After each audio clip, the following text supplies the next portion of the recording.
sholli ala Muhammad wa ali Muhammad. Allahumma sholli ala Muhammad wa ali Muhammad. Allahumma sholli ala Muhammad wa ali Muhammad. A'udzu billahi minasyaitonir rajim. Bismillahirrahmanirrahim. Allahumma sholli ala Muhammad wa ala ali Muhammad. Rabbi shrahli sadri wa yassirli amri wahlul 'uqdatam min lisani yafqahu qawli. Rabbi zidni ilma warzuqni fahma. Asyhadu an la ilaha illallah wahdahu la syarikalah wa asyhadu anna Muhammadan abduhu wa rasuluh. Hadirin yang mulia, yang terhormat, sahabat-sahabat saya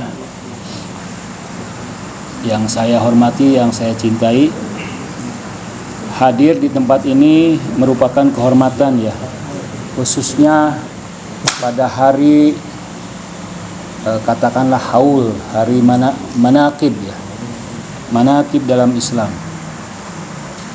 Islam itu punya tradisi menghidupkan orang-orang suci, orang-orang mulia ya. Contohnya ada kitab Tabaqat Sufiyah, tingkatan-tingkatan para sufi.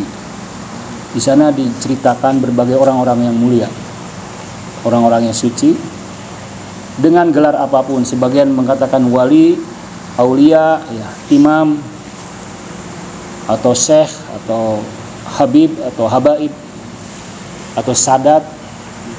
Itu tradisi Islam yang khas. Dalam literatur Barat disebut hagiografi ya. Hagiografi, biografi para wali. Besok ini saya akan membedah buku hagiografinya Fariduddin Attar di UIN ya. Besok saya akan ke UIN untuk membedah buku terjemahan yang juga saya menjadi editor, mengedit ya. Kemudian Kasful Mahjub ya, itu juga berisikan biografi, riwayat, tarikh orang-orang mulia, orang-orang suci ya. Di Indonesia juga ditradisikan orang-orang mulia kan, Manaqib Syekh Abdul Qadir Jailani. Kemudian juga haul-haul para habib, habaib, syayikh, masyayikh. Jadi ini sebenarnya tradisi Islam, tradisi yang berakar dari ajaran-ajaran Islam, ajaran-ajaran tasawuf ya. Nah, hari ini kita akan mengenal seorang cucu Rasulullah, seorang putra Rasulullah, keluarga Rasulullah yang lahir di Mekah ya. Ini unik banget ya. Dia sejaman dengan dinasti Abbasiyah. 10 tahun bersama Harun ar-Rasyid, 5 tahun bersama Amin ya. Kemudian 5 tahun lagi kalau tidak salah bersama Ma'mun. Itu 3 khalifah Abbasiyah. Dinasti Abbasiyah ini kan nisbahnya kepada Abbas ya, paman Nabi. Jadi dinasti Abbasiyah itu kan meruntuhkan Muawiyah, Umayyah ya. Jadi kita punya rejim, punya dinasti 2. Dinasti Umayyah yang didirikan oleh Abu Sufyan, Muawiyah. Dan dinasti Abbasiyah yang didirikan oleh keluarga-keluarga Abbas. Nah, kalau Anda membaca bukunya Abu A'la Maududi, seorang sejarawan Pakistan, Islam itu sejarah Islam, sejarah yang bersih, yang benar adalah Khulafaur Rasyidin. Itu sejarah yang ideal dari Islam. Tapi setelah itu bukan lagi khalifah, tapi kerajaan. Jadi Islam menjadi sebuah kerajaan, kekuasaan. Dan kalau Anda baca sejarahnya, itu sejarah yang penuh dengan darah. Ma'mun ini membunuh adiknya, Amin. Adiknya dibunuh. Nah, di era itu Imam Ali Ridho yang lahir di Mekah kemudian diajak ke Khurasan. ke Tus. Tus itu Imam Ghazali lahir di Tus ya. Saya pernah lihat tugunya Imam Ghazali. Dan rencana nanti mungkin dibangun makamnya Imam Ghazali di sana. Ya. Dibawa oleh Ma'mun, diajak ke Tus, ke Persia. Ya. Kalau sekarang Mashhad ya. Untuk dijadikan pangeran ya. Untuk dijadikan putra mahkota. Itu sebetulnya strategi yang aneh ya. Karena Ma'mun ini kan bermusuhan, tidak suka dengan Imam Ali Ridho ini. Tapi mengapa dia menarik ke kekuasaannya? Menarik ke istana. Bahkan ingin mengangkat jadi penggantinya. Jadi kalau Ma'mun meninggal, penggantinya Imam Ridho. Namun sebagai seorang wali yang suci, beliau tahu itu adalah muslihat Ma'mun. Kita juga mungkin tahu lah dalam sejarah kan, ketika seorang penguasa ingin mendapat dukungan dari rakyat, maka dia memilih ya tokoh-tokoh dari rakyat itu menarik ke istana. Jadi wali yang suci ini, imam yang suci ini tahu taktiknya, tahu niat busuk Ma'mun. Luar biasanya kalau dari kajian sosiologi ya, sekarang itu jejak-jejak Ma'mun tidak ada ya, jejak-jejak Harun ar-Rasyid tidak ada, jejak Amin tidak ada. Siapa yang masih eksis, yang memiliki keberkahan, jejaknya Imam Ali Ridho. Saya pernah ke sana ya. Dari kota Qum itu sekitar 15 jam naik kereta api. Kereta api di Iran itu murah. Transportasi di Iran itu murah. Gas murah, listrik gratis. Listrik murah, air murah. Air itu bisa diminum. Jadi kita bisa minum di mana saja air. Saya bersama keluarga berziarah ke sana 15 jam dengan kereta. Dan setiap ada musola kita turun sholat. Jadi para penumpang turun sholat ya. 10 menit, 15 menit masuk lagi. Anda tahu keberkahan apa, manfaat apa yang lahir dari Imam Ridho yang sudah meninggal? Berkat wali suci ini, di Indonesia juga gitu kan, wali-wali memberikan keberkatan bukan hanya spiritualitas tapi juga ekonomi. Itu saya saksikan sendiri. Karena adanya imam, karena adanya waliullah yang suci ini, yang hidupnya penuh teladan ya. Di sana ada 1000 hotel dari berbagai bintang ya. 1000 hotel bayangkan. 40 juta pengunjung. 40 juta pengunjung bukan hanya dari domestik tapi juga dari Arab Saudi, dari Kuwait ya, dari Timur Tengah, dari Barat, berkunjung setiap tahun 40 juta. Nah, itu menghidupi orang-orang yang hidup kan, orang yang sudah meninggal menghidupi orang-orang yang sudah hidup.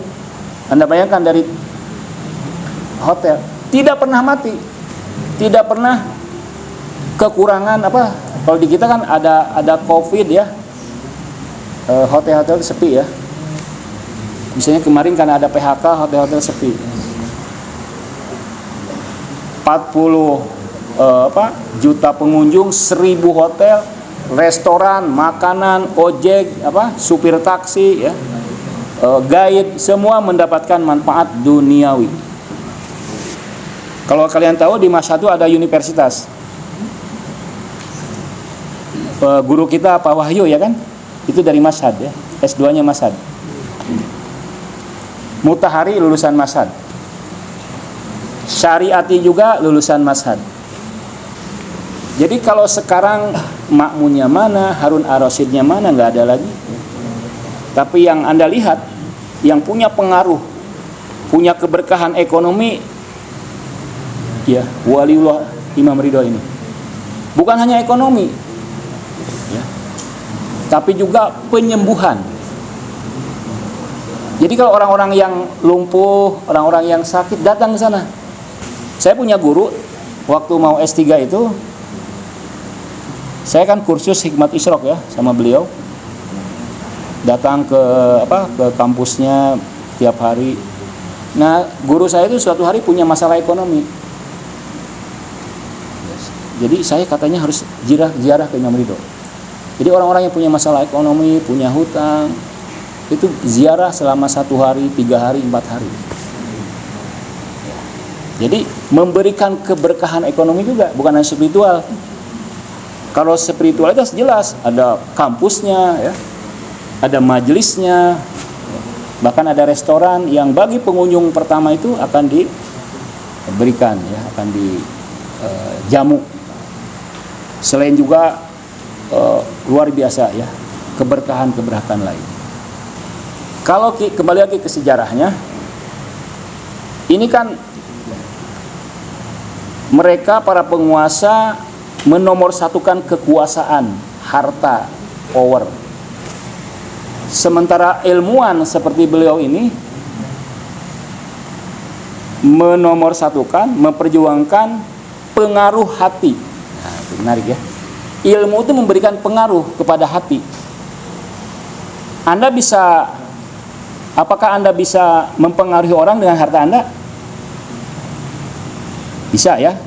Tapi itu terbatas sementara aja. Ya. Al-Quran mengatakan, engkau tidak bisa menjinakkan manusia dengan hartamu. Ya. Tidak bisa kita ya. Membeli hati orang dengan harta, tidak bisa gitu. Tapi engkau bisa mempengaruhi orang itu dengan akhlakmu, dengan hatimu. Kita kan orang-orang yang berilmu, insya Allah ya. Jagalah itu ya. Jagalah hati ya. Karena hati Anda nanti akan mempengaruhi hati orang lain. Ini saya buktikan ya. Nabi mengatakan, cinta dunia dan harta akan menumbuhkan kemunafikan dalam hati. Sebagaimana air menumbuhkan sayuran. Cinta harta dan dunia akan menumbuhkan kemunafikan. Rasulullah juga bersabda, tidaklah 2 ekor serigala buas yang dilepaskan dalam sebuah kandang lebih berbahaya ketimbang cinta kedudukan dan harta dalam agama seorang muslim. Jadi ketika seorang muslim mencintai harta dan kedudukan, itu lebih berbahaya daripada serigala buas yang dilepaskan.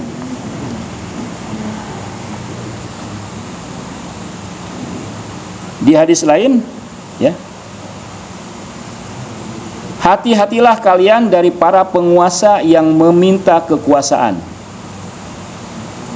Terkutuklah seseorang yang mencari kedudukan, terkutuklah orang yang menginginkannya, dan terkutuklah orang yang membisiki jiwanya untuk berkuasa.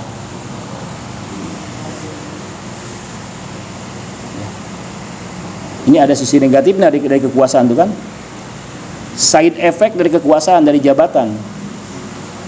Ada side, memang ada sisi positifnya. Tapi Imam mengingatkan side negatifnya. Sampai dikatakan terkutuk. Dan bukti dalam Islam itu orang-orang yang berkuasa cenderung korup kan. Power tend to corrupt. Kekuasaan itu cenderung korup. Saya tadi baca indeks transparansi, indeks persepsi korupsi ya. Indonesia nomor 99. Yang paling bersih itu Denmark, Singapura ya. Hanya indeksnya 1, tapi Indonesia 99. Hati-hatilah ya kedudukan ini ya, yang kalian mungkin dekat dengan kalian. Duit ya, cuan ya, harta, hati-hatilah. Itu akan melahirkan kemunafikan. Orang-orang yang berilmu itu insya Allah terjaga ya, karena dengan ilmunya dia lebih mementingkan bukan menguasai harta, bukan menguasai kedudukan, tapi menguasai hati. Mengapa kekuasaan hati lebih penting? Pertama, kata buku ini, sesungguhnya dengan kedudukan seseorang lebih mudah menjadi kaya. Nah, Anda punya kekuasaan, Anda punya jabatan, itu mudah menjadi kaya. Karena Anda memanfaatkan kekuasaan, memanfaatkan kedudukan sebagai orang-orang yang punya power. Ketimbang orang kaya menjadi penguasa. Orang kaya itu sulit menjadi penguasa, ya. Kedudukan itu lebih membuat orang kaya daripada kaya menjadi pejabat. Nah, orang alim yang zuhud, nah nih zuhud nih ya. Jangan ngantuk dulu dong. Ada yang ngantuk nih. Masya Allah. Tidurnya jam berapa nih? Tidurnya jam berapa? Ya. Ya. Nih, orang alim yang zuhud mempunyai kedudukan di hati orang. Nah, ya. Al-Quran kan mengatakan apa? Innal ladina amanu wa amilus solihati sayaj'allahu lahum wudda. Orang-orang yang punya ilmu, ya, dan orang-orang yang punya amal soleh, itu Allah akan menjadikan orang-orang mencintai dia. Jadi Anda ini calon penguasa hati, bukan hatinya pasangan Anda saja ya. Penguasa hati ya, presiden, penguasa hati, gubernur. Itu jadi efek dari ilmu itu, Anda berkuasa sama hati orang. Karena orang yang berilmu tenang, rileks. Tapi sekali ngomong, ya. Jadi orang yang alim, yang zuhud, itu memiliki kekuasaan hati di masyarakat. Kalau Anda berkuasa sama hatinya, mendapatkan harta akan mudah. Orang-orang yang mencintai Anda akan menyerahkan apapun kepada Anda. Hartanya, kebunnya, ya. Apapun akan diserahkan, diinfakkan kepada orang yang memang dia mencintainya. Imam Ridho itu kan dicintai. Bayangkan, suatu hari Imam Ma'mun memerintahkan agar imam memimpin sholat id ya. Ma'mun ini ingin memanfaatkan waliullah ini supaya masyarakat mencintainya, tapi skenarionya gagal. Ketika imam mengatakan, baiklah saya akan menjadi imam, ya, mau memimpin imam Idul Fitri, Idul Adha, tapi dengan syarat saya harus memakai pakaian kebesaran Rasulullah. Dipenuhi syaratnya. Begitu masyarakat mendengarnya, berbondong-bondong datang. Nah, Ma'mun khawatir nih, ya, gelombang masyarakat yang datang itu akan menggoyang kekuasaannya kan, sehingga sholat idnya dihentikan. Jangan dulu katanya, berhenti, dihentikan sholat idnya. Itu karena imam punya kekuasaan hati kepada masyarakatnya. Dengan apa? Imam tidak memberikan harta, tidak memberikan janji-janji, hanya dengan kesalehannya, dengan ilmunya. Kemudian, sesungguhnya harta akan binasa dan hilang. Kalau Anda tidak bisa menabung, tidak bisa investasi, harta mudah hilang ya. Hilang. Harta itu melting, mencair. Bahkan dengan inflasi, ya, setahun harta Anda yang 1 juta menjadi 800.000. Sesungguhnya harta akan binasa dan hilang karena bisa dicuri, direbut atau diincar para raja yang zalim, sehingga perlu dijaga dan tidak luput dari berbagai ancaman.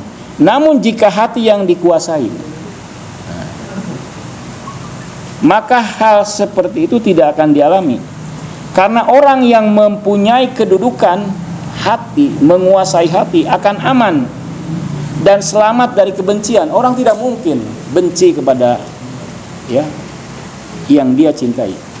Orang tidak mungkin membenci, tidak menyukai kepada orang yang telah mencuri hatinya. Nah, Anda harus jadi para pencuri ya, pencuri hati. Itu yang dibolehkan. Ya. Kalau pencuri harta nggak boleh, pencuri hati. Mencuri hati dosen kan? Kemarin itu saya telah dicuri hati saya oleh seorang mahasiswa yang rela puasa HP seminggu atau sebulan. Satu. Yang kedua, dia rela bertahan dulu di masjid karena takut dipengaruhi oleh kamarnya yang kurang teladan. Ada satu kamar kurang teladan ya. Jadi kalau dia masuk ke kamar, lingkungan itu merubah dirinya. Ya kan? Kan lingkungan itu mempengaruhi kita. Nah, dia ingin sedikit bebas dari pengaruh lingkungan sehingga dia melambatkan datang ke asrama. Itu luar biasa. Ya. Jadi sebagian kamar itu tidak kondusif rupanya. Saya nggak tahu kamar yang mana ya.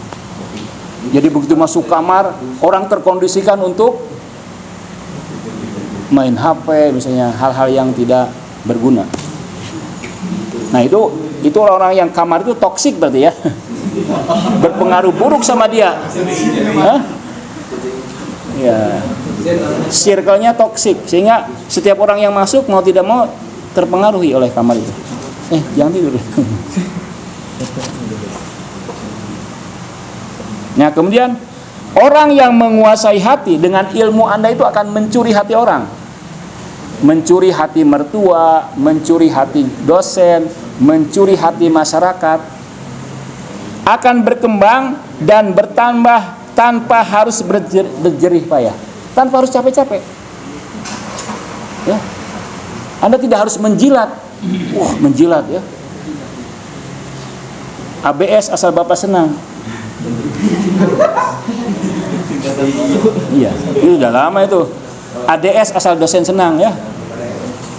Tapi seingat saya nggak pernah kalian menjilat saya ya.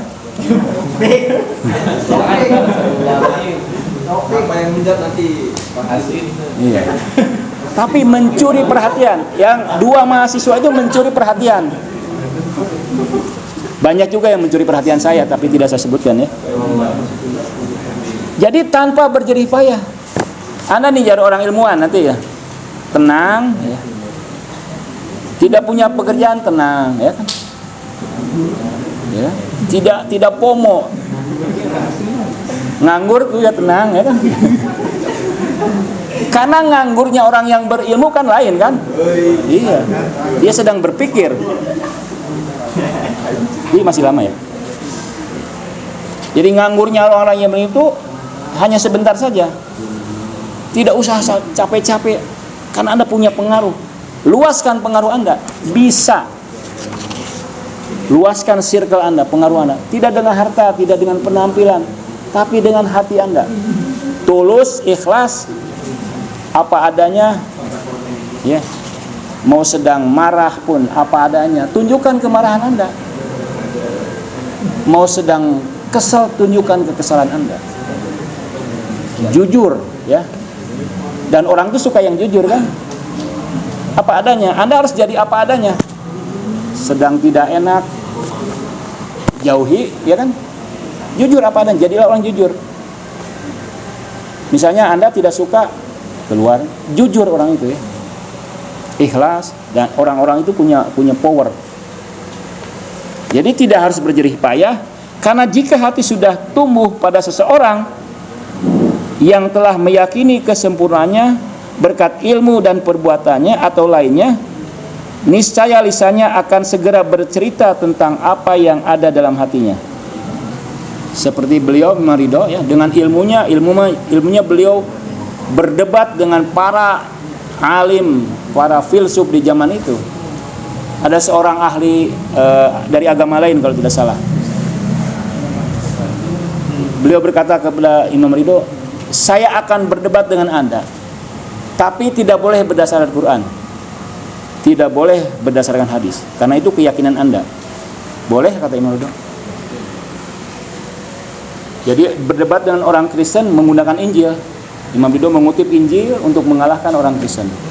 Imam Ridho mengutip Jabur untuk mengalahkan orang agama lain, dan mengutip Taurat untuk mengalahkan pengikut agama lain. Jadi mengutip agama mereka, mengutip teks-teks kitab mereka, akhirnya mereka masuk Islam.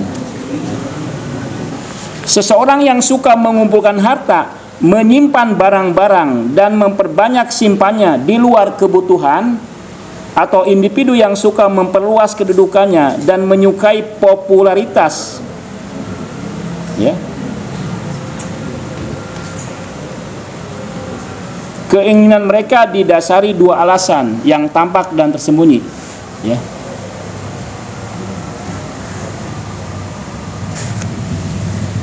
Nah, jadi ini kekuasaan hati ini adalah kekuasaan yang memang menjadi nyawa dari biografi para guru-guru spiritualitas kita. Anda akan menemukan hal-hal yang menakjubkan. Coba baca. Saya tuh mengedit bukunya yang akan saya bedah di UIN besok jam 12. Yang menariknya di UIN ini kreatif nih. Jadi sebelum membedah ada stand up comedy dulu. Stand up comedy, bedah, kemudian tanya jawab. Ada 38 kisah, ya. Di dalam kisah itu salah satunya Imam Ja'far Shadiq dan yang lain-lain. Kisahnya luar biasa. Mungkin kalian menganggapnya berlebihan, tapi kita harus mempercayai, ya, bahwa itu adalah bagian dari karomah. Karena Tuhan juga dengan izin Tuhan, ya, dengan wewenang ilahi, seseorang bisa melakukan hal-hal yang luar biasa. Bukan berarti bisa melakukan segala hal, tidak bisa. Melakukan hal-hal yang terbatas. Bisa manusia itu, bisa waliullah itu. Kemudian di akhir hayatnya, karena makmum tidak bisa mempengaruhi, tidak bisa menjadikan wali-wali ini untuk kepentingan kekuasaannya, akhirnya siasat lain dijalankan, yaitu meracuninya. Saya itu pernah ke Mashhad, itu bukan hanya ke Mashhad, ke Naisabur, ya. Naisabur ada tempat di mana Imam Ridho pernah menjejakkan kakinya. Di sana ada air, ya, yang terus mengalir. Nah, akhirnya Ma'mun merekayasa agar bisa membunuh waliullah ini, imam ini, akhirnya wafat dan meninggal dunia. Saya kira banyak pelajaran yang harus kita kembangkan. Sayang tradisi-tradisi ini manakiban itu kurang di Indonesia, ya, kurang dihidupkan. Itu pengaruhnya sangat luar biasa. Jadi cerita-cerita itu bukan dongeng, cerita-cerita orang-orang suci, orang-orang waliullah, ya. Kalian kan sudah dengar bagaimana Abu Yazid Bustami, ya, Hasan Basri, Robi'ah Al-Adawiyah, luar biasa itu pengaruhnya, ya. Apalagi guru-guru mereka, ya, para imam, yang ceritanya memberikan pelajaran bagi kita semua.